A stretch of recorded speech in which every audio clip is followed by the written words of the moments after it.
nzamba va permettre tout l'obéler peut y aller ici quand tout changer tout va changer, il y a pas de problème. Kobo ça n'a tendé na FCA biso que nous faire partie de la communauté Voici l'homme Christ.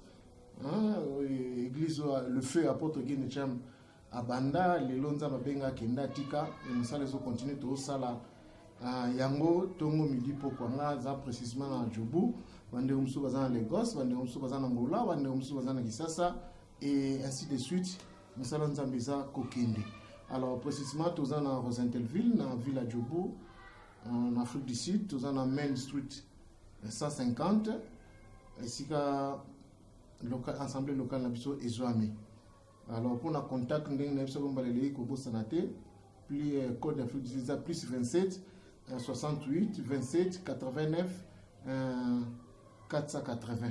On a contact Nabiso Robenga pour le conseil, Robenga pour la prière, Robenga pour la moins exhortation, Robenga pour la moins lisungi partage, Robenga Rokomana WhatsApp, nous avons appelé ça WhatsApp est opérationnel. Et le souci na makasi pemeza que tant aux Olanda, nzamba pambolo tan le bamoko, ou s'abonner penza na sur Wembo TV, hein, pour y avoir une petite salle de émission dans le Lekara, tout est banda le tous les samedis. Hein, Wembo TV, ça kono ya mwana. Merci na msa zo sala o c'est mbaleleki, ba témoignage yi makile le pays kan ki lo mo isala makito sepi nzambe apa molo pe promouvoir télévision na. Alors, c'est le pasteur, le révérend Elvis, en Dédaka la Kalusevuko, il y a des années à moi, il y a des Congo, il y a mais toujours rectifié. Alors, Oyebinga, Nzamba Pambolo, Oyebinga, Temega, on découvrir, et vous allez bien. Elvis, Dédaka la Kalusevuko, Congo Nanga, Yangoan. Alors, nous avons présenté M. Tobingi, l'ère de triomphe. L'ère de triomphe, l'ère de triomphe pour Bissonius, vous avez besoin de triompher. Il y a un émission dans le cas tous les samedis, na Wembo TV, ce que j'ai tant Hollanda, son automne, on a beaucoup, on a beaucoup, ça m'a pas mbolayo, Hollanda paye sur YouTube, toujours Wembo TV, aux abisso tozawa. Nous avons pas mbolo en passant, pour un contact, de volonté na bolimo wolinga, aux l'axe déjà d'avance pour s'abonner na TV na biso, puis aux alana biso, tant mon nyonso, yaboyo kawabiso. Nous avons pas mbolo pour na. Alors sans plus tarder, toujours banda émission na biso alilo. Nous avons un studio, c'est pour juste un encouragement. Nous avons un bino, un pambolayo, alors, tout l'obéissance. Tu exploitais le premier test, le premier livre en roi, chapitre 17, verset 8, le prophète Élie, n'a via Sarepta. Alors, na lingi penza bozong la souris le bamaki mbalele qui était possible le bamaki, on a continué même pour une quinzaine de minutes ou vingtaine de minutes pour il y a un programme qui m'attend quelque part toute la fauna qui est sous na terre. L'église mo bazo zelanga déjà. Alors Yosu le papa Rolandanga nzamba pambola yo. Mais on a continué parce que ça toujours sur l'obéissance. Et on a vu que l'obéissance c'est comme rare. L'église actuelle, l'obéissance c'est comme rare pas battre Nzambe. L'obéissance c'est comme rare pas bisoba Nzambe, à sali Nzambe. Surtout le plan de la couche nyonso, sans nazo longolate, nazo baxate, na besoin de la couche nyonso, apôtre, bishop, archbishop, biso nyonso, obéissance na biso comme limité pour la nini, pour la notion il y a matériel. Na boité, biso so ngato za la béni, na la bénédiction temporaire au tobinga matériel, ils a bien sungaka. Mais so pesi na ngomi obosa na ba notion préliminaire o nzamba za na ngo besoin ça nzamba asepela na biso. Alors on a observé biso que ko bossa na te parfois toujours forcé pour toujours forcé pour to simba toujours forcé pour mouvement copé makamna biso que biso c'est bien mais on a les autres ça va passe bible lobby par la force l'homme ne triomphe point.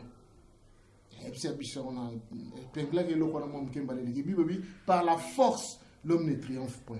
Alors le quoi par la force des autres en fait so kena muzino na nzambo mola nzamba tsheba dispositif to ba moyen mo to ba makoki mo boy e ko sa ngana to triompher en dehors ya force na biso.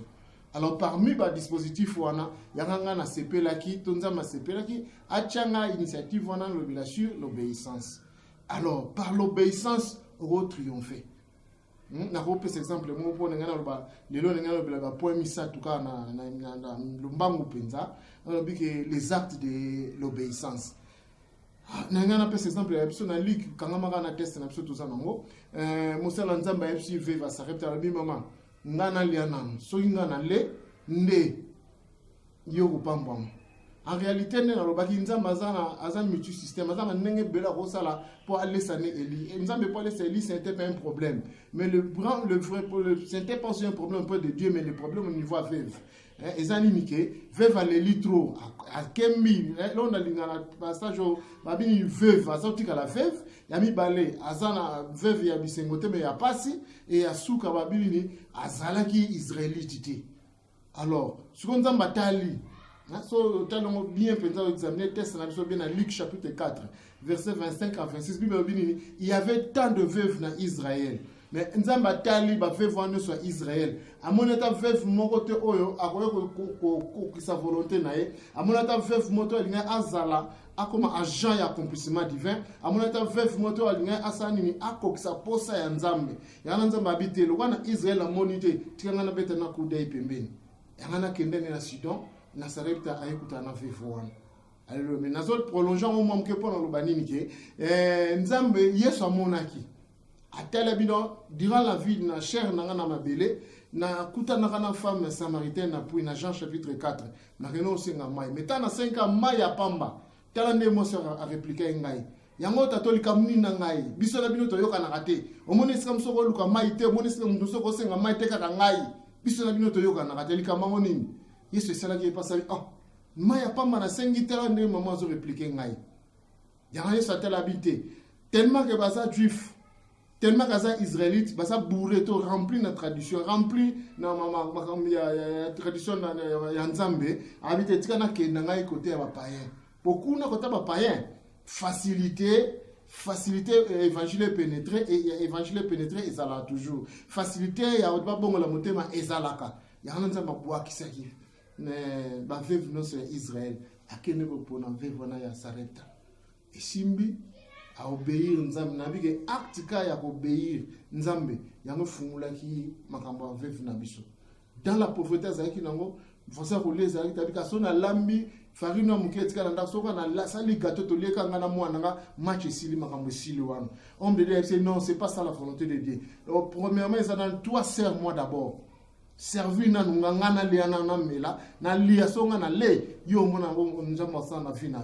tant moi ça continue na ba côté na kikuku ko sala gâteau dans le roti ba koku ba koniana tant na côté na kikuku na milinga oyo kota ke bebsa bilamba na solo wana sotona moi ça bimi azo fuema po zo le bebe milinga kota kitro bande ko na ngai siko azoloba asimbi gâteau asmama vefa simbi gâteau azoloba na pesa mona to lia to kufa makambo sila dena pesa mosala nzambe po makambo alobi ekoma na vina ngai alleluya tango mwasi aza ko potana na makanisi na ende na lobi ke divinement par le Saint-Esprit aye a pesa tonga moko ya obéissance alobi non sert d'abord l'homme de Dieu alleluya pona ni le Saint-Esprit aza esprit ya obéissance pona ni le Saint-Esprit aza l'esprit infatigable bateau basala l'étude nous quelque part par le Saint-Esprit est la puissance exécutive de la Trinité. Ça veut dire qu'à chaque fois Dieu se réunit dans conseil la réunion sur base de décision mutayaka na exécution na vie na biso ezara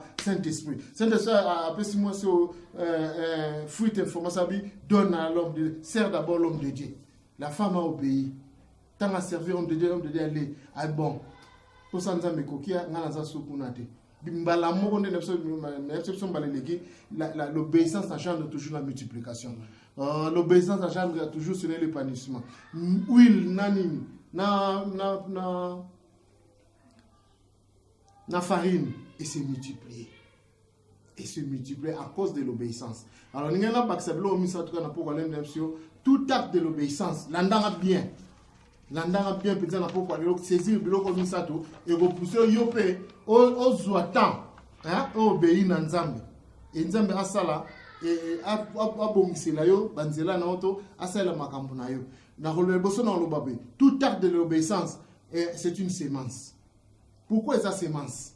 To ebine nature genre ya sémence so ko semer o lingo te sémence ne se passer faut germer. Alléluia. Alors tant que ça germer et ça temps na temps na skota nzozoa ti o mona akobimisa jeune plante abimisi likasa, abimisi jeune plante, l'obis jeune plante, on a sous jeune plante, on a les vrais jeunes plantes, et là, on a comme une vraie plante. Alléluia. Alors, tant qu'on obéit pas Nzambe, à chaque fois que nous obéissons à l'Éternel, nous s'aimer. À tête, on obéit pas Nzambe l'élo, na moni on l'élo té. Ne mettez pas que ça sémence, l'obi, tu appelles l'obi, non, mon makabe fiana, obéissance n'a rien au foutanga, et normalement on a bénéfice nango. Il y a un autre qui n'a rien à l'obéissance dans sa nature coûte cher. Amen. L'obéissance coûte cher dans sa nature. Mais le résultat final de l'obéissance, ils en ont pris. Le résultat final de l'obéissance, ils en ont pris. Quand on a pêché exemple, Pierre, pécheur, dans Luc chapitre 5, Balouki, péché, Boutumo Bimba, King James a eu une toilette, donc Kembi pendant Luka, souffrir, ça va jouer rien. Tongo etene babimi na mai bazo sur la filet na bango yesu abimeli bango bozuri rien tozuri bon bobo ka filet to Pierre habité papa tika makambo wana naza mater te naza professionnel oza boulot nanga oza cop nanga oza mama ka solo na ngai na sala ka ngo bien na yebi kwani tozwa bambisi côté ni bambisi bazaka na butu côté ni bambisi bazaka na pokwa to mesana na mesana za musana na ngai na souffrir na kembi butu mobimba na zu rien ce que kaka olo banana boka filet logiquement parlant Pierre a décidé na Yesu ay bon soka na nga Pierre na osala te soka na nga Pierre na obwaka te soka na nga Pierre na ozonga suna maite te abi na osala ngo poka ka yo lobi na osala ngo pona liloba na yo yoka ngai à chaque fois que la volonté de Dieu est connue, foi est comme facile, comme pété. Donc, ce qu'on s'applique, ça dérait dans la volonté de la connaissance, elle le déjà. Et si l'union, c'est comme pété pour nous. La volonté de Dieu n'est pas encore connue, frère, au struggle, au bundan. Et là, on est au Salama. Pierre a bois qui filait. Bible lobby, et comme il y a un benda, à corité, à béni, à master.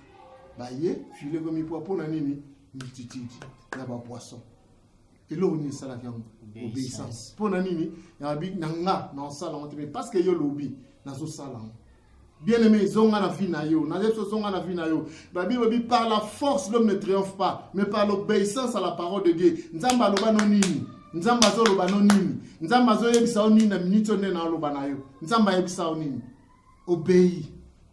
Obéis mon frère, obéis ma soeur, obéissons nos bien-aimés. Au moins, c'est comme facile la vie na biso. Tozo struggle, tozo bunda, poto comme na la, tozo bunda pour bakope simba, tozo bunda pour entreprise to sali efungama. Ta période to sana ya pandémie. Ya COVID-19, makambo so paraître mobulu, menga zo yebisa yo. Tant makambo paraître mobulu, yo obéis ka Nzambe. Yo obéis ka Nzambe, mo na nzele efungama melayo. Et deuxième aspect na ko lobani, l'obéissance. Ezali fongola na yo pour na percer. Alléluia. Quand tu obéis, aux autres peut percer. Aux autres luka makamne fungama. Aux autres luka duso au côté la pose wa makambwana. Aux autres luka nzele fungama na posi mbelo kwana. Yo obéir kaka pa ya Nzambe. Soko obéir nzele fungama la yo. Et obéissance c'est ça nini. Abi acte nyos obéissance et yo mema élargissement na vie na biso. Acte notre obéissance et donc l'élargissement dans la vie na yo. Tala ndengima so azai ko fait comme ça comme élargi. L'homme de Dalobi serre-moi d'abord.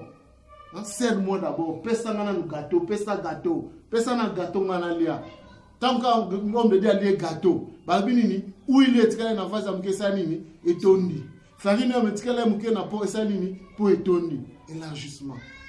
Tout acte de l'obéissance conduit toujours à l'élargissement. Bien aimé, nazo yebsango so nazo sous exemple Pierre au Pierre sous raison. Tant Pierre a aussi aloni mambisi ona alona na alobi mambisi ona na péchate bandaka. L'élargissement toujours. Vous comprenez? Donc zala na motema oyako. Tant on zama zo checker na zone si au moment que a checker na Israël abi, ne faudra pas il faut na laisser à travers une veuve. Atteindre na Israël mon veuve parce que le cœur va veuve dans les églises disposé. Na mon cœur a mon tout monde est disposé ça y a veuve à s'arrêter. Ya va timbe elikuna. Nzamba tala motema bien-aimé. Dispose ton cœur à la volonté de Dieu. Dispose pardon ton cœur na makambo nzambe. Au monde alors tout acte de l'obéissance et ça la seule au monde tout acte de l'obéissance est une à s'engager dans l'intégrité pour asala likamo na vie na yo Dieu va s'engager dans son intégrité. Parce qu'à Monique, il faut obéir. À Monique, le fils obéir. À Monique, John a obéir. Parce qu'ils ont obéi à mon nom, parce qu'ils ont obéi à ma parole, parce qu'ils ont obéi à l'instruction, parce qu'ils ont obéi à commandement et touché Nzambe. C'est quand Nzambe a touché, Bible et que Dieu s'engage parce qu'il est touché, il s'engage dans son intégrité. L'intégrité de mon bima a performé, à agir dans la vie. Tu as raté ma pambole belé parce que tu as une intégrité en zambété. Tu as raté ma pambole opportunité parce que tu as secoué l'intégrité en zambété. L'intégrité de Dieu est secouée par l'obéissance de l'homme. Obéir au intégrité en zambété, il faut performer. On a besoin de miracle. Miracle, c'est la réponse à l'obéissance. C'est une vérité bien aimée. Miracle nayo. Et ça la réponse à l'obéissance nayo. Quand tu obéis, au fond, il porte un miracle. Souvenez-vous, qu'est-ce que l'obéissance? L'obéissance, c'est notre accès dans ma pambole ensemble. C'est notre accès dans la richesse ensemble. C'est notre accès dans la bénédiction ensemble. Tout acte de l'obéissance, bien aimé. La kisanga muto obéissance ensemble. Akufa pauvre dans la Bible. Amen. L'aksanga est mais tant so yebitangela ngata kombo ozo lekane quand au monde atindela ngata testo za le numéro na ngai l'aksanga muto ya obéissance nzamba kufa pauvre. L'obéissance ne diminue pas, l'obéissance s'élève toujours. Olingo tombwa obéir Dieu, olingo mata obéir, olina business no olingo mata obéir, na ministère no olingo mata obéir, na makamno social olingo mata obéir. Pourquoi? L'obéissance élève toujours, l'obéissance ne baisse pas. L'obéissance élève toujours. L'obéissance élève toujours. L'obéissance élève toujours. Malinka n'a pas quoi le moutouma sosola que à chaque fois qu'il obéit à Dieu, à zo toucher intégrité nzambe pour ndani nzamba li kwa jio na vinaye. Nzamba pambola yo, Dieu ozita ko landanga na poko na milito na buto lelo, na onze la réponse na yo so za beto sambela, besoin numéro na benga ngai. Vous avez besoin de l'Ikamsus, vous avez un numéro dans WhatsApp, dans répondre pour te persévérer dans l'enseignement sur l'obéissance. Mais souci dans les arts, bisous nous obéir par Nzambe. Pourquoi? Parce que la Bible dit par la force de l'homme, l'homme ne triomphe pas. Nous voulons triompher. Na ba spectre ba domaine de bele ba vie na biso. Mais yebsanga na yebisa. Tikanga pardon na yebisa. Ce qui na force na biso, de triompher. Mais nous pouvons triompher à travers l'obéissance. Que mon Dieu te bénisse. Au nom de Jésus. Amen.